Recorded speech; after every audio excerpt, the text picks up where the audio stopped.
what is working from chord to chord and try to figure out how to make it a little bit easier. So when we were doing G to the C add 9, what was really working was using half of our fingers as an anchor. Right? That was pretty easy. Now when we switch to this G, you can go to that C right there, like we're talking about, and you can actually leave your pinky as an anchor.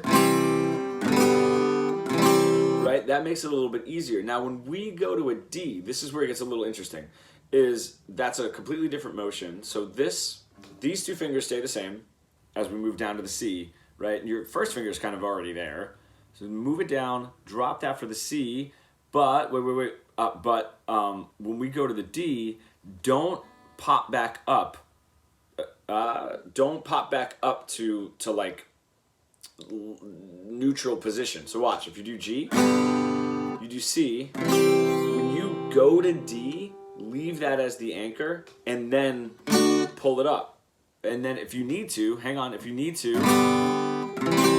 right? Okay, and then when we go here, leave it down at first and then pull it up. So it'll sound like,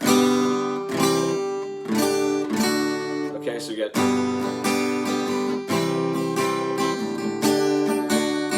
just at first, and then you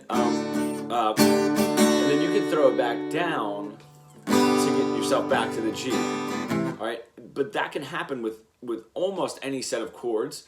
When we were doing, to make it easier as well, E to A minor, those two chords, what makes that easy is everything is moving down at the same time. Now the problem is once we lift up, our fingers can get a little wobbly. They're not going to be stuck in that position all the time, or at least at first. So E, you can move those two and then that, right? And then those two and then that, right? So you're still using your anchor. I mean, the goal really, depending on the chord, is not to completely lift up. If you're going from a chord and then you're going back here and then to another chord, you're adding another stop along the way, which just makes it a little bit longer, a little bit more confusing. So let's just see with each chord structure. So whenever you have a song or something that you're writing, what are the chords? And let's see if we can find the easiest way at first, because all of this stuff really is